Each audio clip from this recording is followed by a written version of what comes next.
gentlemen, the next governor of North Carolina.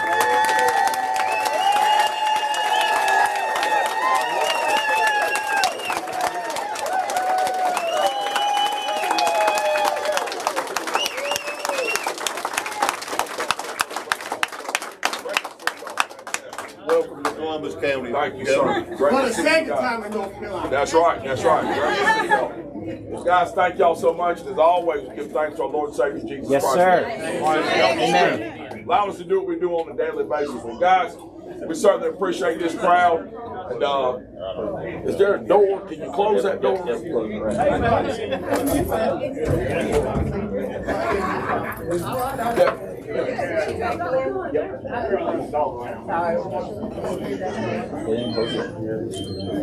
Somebody's blood sugar's low. Huh?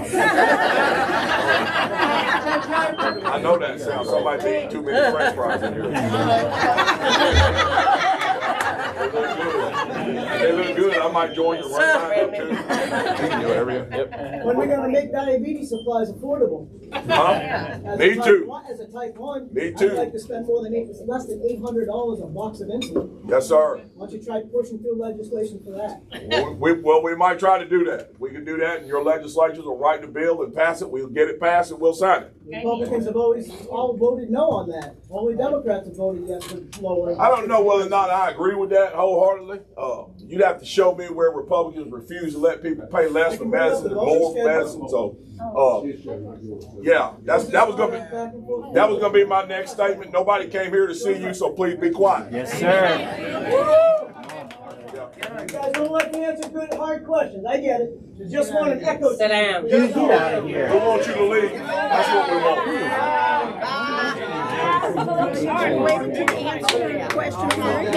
There's always one, folks. There's always one. There's always one. Just woosah and keep going. Well, guys, we appreciate you guys being here. Very first thing I want to talk to you guys about is about our travels to the western part of the state. Yes. The western part of our state was devastated by the hurricanes. And, the best thing about this, folks, the thing that I've been most impressed with has of course not been the government's response. It has been, sadly, not the government's response. It's been the response of the people. The response of the people has been overwhelming. The people of this state have answered the call. I mean, there was a lady we met yesterday. She put one Facebook post out with the intention of getting just enough stuff to fill up maybe her pickup truck and maybe a car. 3 tractor trailer loads she's gotten up in the last 2 days. 3 tractor trailer loads she's got up to take up to western North Carolina. And that's just one story out of thousands.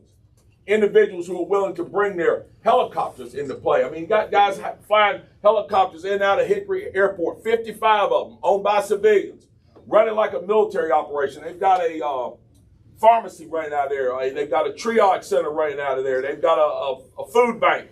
And these helicopters are flying missions all day long, back and forth, back and forth. And the cost of it is being absorbed by the people, the volunteers themselves, the folks who own the helicopters. $50,000, $60,000 a day in fuel being spent by these folks to help their fellow North Carolinians. The response on the ground has been incredible.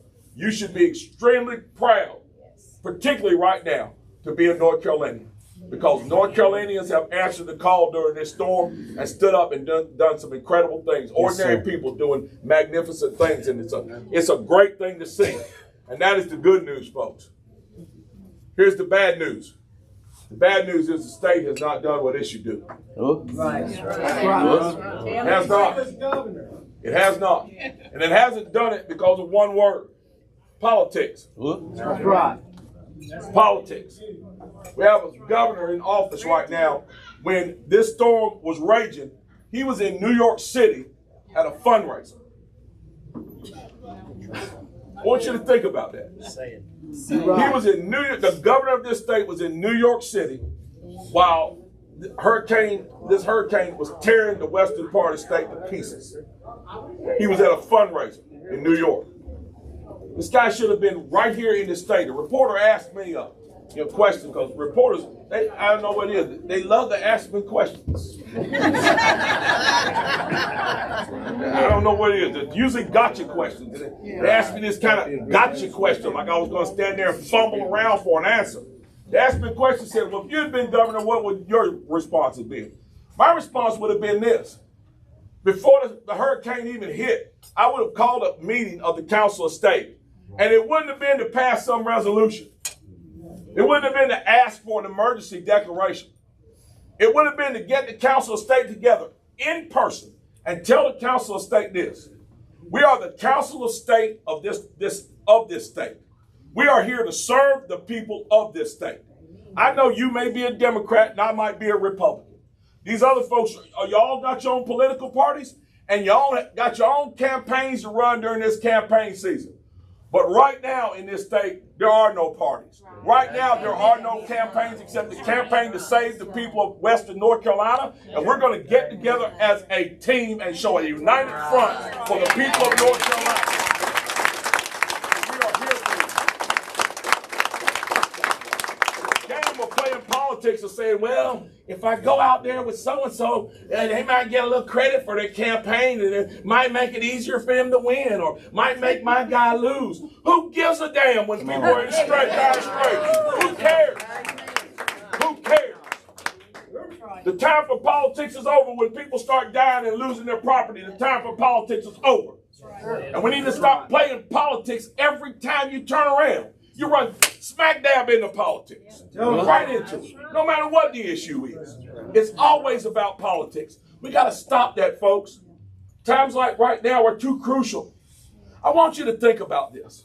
Imagine if this hurricane had happened and you went home and you turned on the TV to find out what was going on. And the first thing you saw was an image of Mark Robinson and Roy Cooper unloading water off the back of a truck up in Western North Carolina.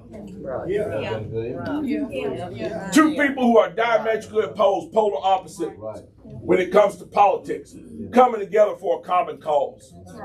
Imagine what that does for this state.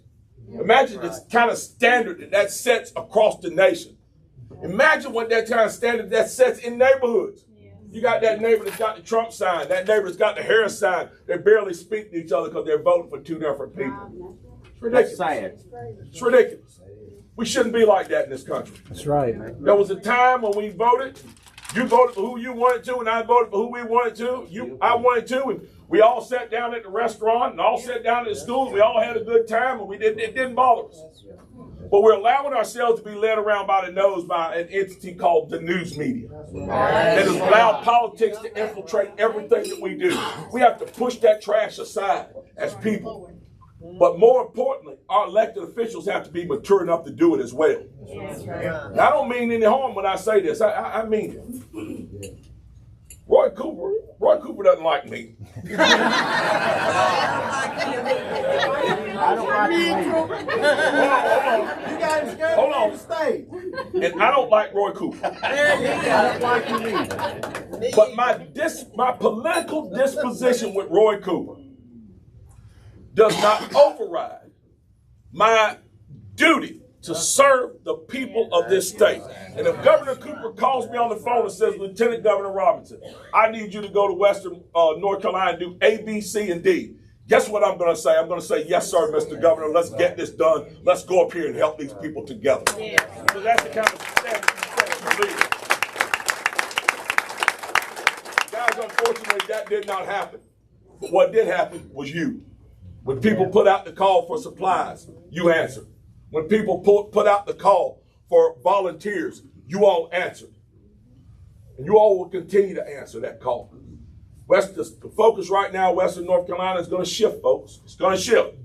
Number one priority right now is this. It's October. In about 3 weeks, it's going to be doggone cold up there. Winter will be here before you know it. Snows will come. And those folks, we need to have those folks ready. Kerosene heaters, blankets, boots, jackets, coats, all of that, the scarves, gloves, all of that stuff is going to be needed by people who have lost everything. Some of them have even lost their ability to make a living because their businesses have been washed away as well. So we're going to need to make sure we take care of people and get them ready for the winter. The second thing is this. October 17th is coming. Go vote. I'm going to tell y'all this. I'm in favor of getting rid of early voting, but while it's available, use it. That's right. The day to vote is October 17th.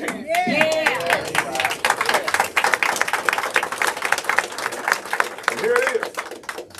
The folks in Western North Carolina that have been hit by this hurricane, we need to do everything to make sure that they are not disenfranchised by that storm and that they can get to the polls and vote. We're working on that right now in earnest. One good thing about it is this: the legislature is already working with the Board of Elections to set up alternate sites. The bad thing is a lot of those folks don't have transportation. But here we go right back to those volunteers. We heard personally on the ground from a lot of those volunteers who asked us about the voting situation, and they said this: we've used our ATVs, our four-wheelers, our side-by-sides, our four-wheel drive vehicles to go up and down and deliver materials. We can deliver people to the polls, too. So we have to have an army of people doing that. We're going to get it done. So guys, we're going to talk just a little bit about the election itself and about my campaign for governor. Guys, the campaign for governor, the election is simple, folks. It's simple. It's simple. When you go to the polls, when you go to the polls on October 17th, when you go to the polls, the only thing you need to remember is this: this election is not about personalities. It's not about who you like. It's not about somebody posted on Facebook. This election, and all elections, should be about one thing. It should be about policies. Policies. Policies that work. Think about who has delivered and who has not. Think about the fact that my opponent, Josh Stein, was in the legislature back in 2008. And that when he was, Democrats had total control of this state. The House, the Senate, and the governor's mansion. What did you have? We were dead broke, folks. $3 to $6 billion in debt to the federal government. Furloughing state workers because we couldn't pay them. Teachers paid frozen for 6 years. Taxes were sky high. Revenue was in the basement. Republicans took this state over the legislature in 2010 and started to pass policies that make sense and actually work. Now look at us now. After 14 years of sensible policy, we're now not only not in debt to the federal government, we have a $5 billion surplus. We're the number 2 business destination in the nation. We were number 1 for 2 years running, and we'll be number 1 again under my administration. I can assure you of that. And everybody wants to come here and do business, folks. We're on a firm financial footing in this state right now, not because of something somebody said on some social media site, but because of policies. And we have to remember that, folks. We have to remember that when we go to the polls. And here's another thing you need to remember, too. Think about it. You know, I hear a lot of people say, well, you know, I don't like that Mark Robinson. He just talks too ugly, too mean. We love how you talk. We love how you talk. I don't like Donald Trump. He says mean things on that Twitter or that X. I want you to think about this right now. Think about this. Right here in Columbus County, there's somebody, statistically speaking, right now, somebody tonight may buy the dose of fentanyl that will take them away from their family. Right this moment, they could be buying it right now. They could be buying that dose that will take them away from their family. That mother, that father, that wife, that husband might get that call in the morning. Their family members not coming home anymore because they took that deadly dose of fentanyl. I want you to think about the individual that will sell that poison in your neighborhoods. Is that person nice? How do you think their language is? What do you think they're saying out on the street? You think they're dotting every I and crossing every T and saying, I better not do that. That's not politically correct. I got to be nice. What about the individual that will steal someone's child and sell them off into human trafficking? Put them in a shipping container and send them overseas to have God knows what done to them. Right. You think that person's nice? That's somebody you want to sit down and have dinner with? That's somebody you want living next door to you? No, sir. No, sir. What about those gangsters that are coming across our southern border from those criminals from those countries? Think they're nice people? The ones that are cutting off people's heads, butchering people, you think they're nice? You see what the problem is right now is we think we need to have politicians in office with sticker book smiles that are, quote, nice. And appear to be, oh, he's so nice. That's not what we need right now, folks. You think about this. We got a war on 4 fronts in this country. We got a war in Israel, our greatest ally. We got a war in Ukraine. We got a war on our border, and we got a war on our streets. Now is not the time to be nice, Yes, folks. sir.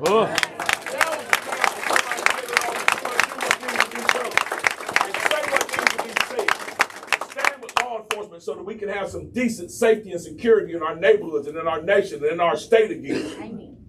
Nice is not going to get us anywhere right now. We need fighters that are going to go in office and going to stand up to these people and tell them we're not going to take it. Tell these criminals, we're going to hunt you down. We're going to find you, and when we do, we're going to do 1 or 2 things to you. We're either going to jail you or deport you. Amen. And in some cases, you might get that big electric chair if the shoe fits. You're going to be right there in it, folks. Time to stop playing with these folks. We're losing too many lives to be afraid to fight criminals. Let me tell you about my opponent, Josh Stein, what he did today. He put out a tweet today that said he's going to sue TikTok for getting kids hooked on TikTok. He's suing TikTok. He's suing some teenager's social media platform. Hey, Josh, here's a novel idea. Why don't you go after the drug dealers that are selling them fentanyl? Yes. How about that? Come on. How about you go after the human trafficking? Josh Stein likes to brag about the fact that he sued the drug companies. What have you done about the drug dealers that are doing the real damage in this country and in this state? Again, it's time to start looking at that word policy. Look at who has the right ideas. Look at who has the wrong ideas. And then finally, folks, here it is. Last thing. It's real simple. When you go to the polls this October 17th, when you go, it's easy to pick the candidates you need to vote for. You know how? You just find the R.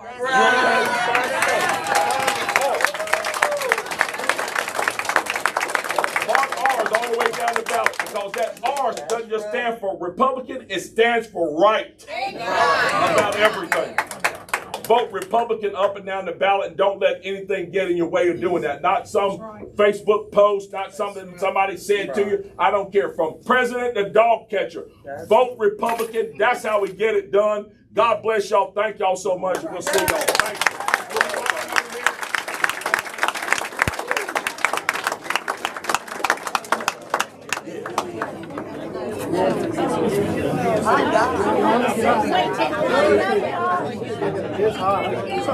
Hey, what's up, my man?